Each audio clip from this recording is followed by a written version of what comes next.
வணக்கம் நண்பா. ST adventure கிட்ட இருந்து ஒரு அப்டேட் வந்திருக்கு அப்படிங்கறத சொல்லணும். இவங்க அப்டேட்டட் வெர்ஷனை பாத்தீங்கன்னா இந்த மே மந்தே வந்து லான்ச் பண்றதா இருந்தாங்க. ஆனா இடையில இந்த இந்தியா பாகிஸ்தான் வார் வேற ஒரு சில காரணங்களாலையும் இதோட லான்ச்சிங் வந்து தள்ளி போயிடுச்சு. இப்ப ஜூன் 4 அன்னைக்கு லான்ச் பண்ண போறோம் அப்படிங்கிற மாதிரி அபிஷியலா வந்து அனௌன்ஸ் பண்ணிட்டாங்க. இப்ப பெரிய சேஞ்சஸா என்ன இருக்க போகுது அப்படின்னு கேட்டீங்கன்னா இதோட ஹெட்லாம்பை பத்தி தான் பெருசா பேசியிருக்காங்க.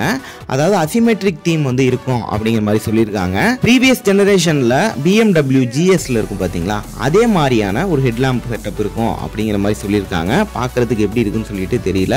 இந்த வண்டி வரும்போது நம்ம அதை பத்தி ஃபுல் டீட்டெயிலாக தெரிஞ்சுக்கலாம். மெக்கானிக்கலி எந்த விதமான சேஞ்சஸுமே கிடையாது. ஒரு 334cc single cylinder liquid cooling engine தான் கொடுத்துருக்காங்க.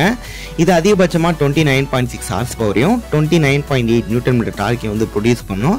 இதோட ப்ரைஸ் எக்ஸ்பெக்டேஷன் வந்து 2.1 லேக்லேருந்து 2.16 லேக் வரைக்கும் எதிர்பார்க்குறோம். இந்த எஸ்டி அட்வென்ச்சரோட மேலும் தகவல் ஏதாவது வந்துச்சு அப்படின்னா கண்டிப்பாக நான் அப்டேட் பண்ணுறேன். மற்றபடி இந்த வீடியோ பிடிச்சா மறக்காம லைக் பண்ணுங்கள். இது மாதிரி அடுத்த வீடியோவில் பார்க்கலாம். See you later.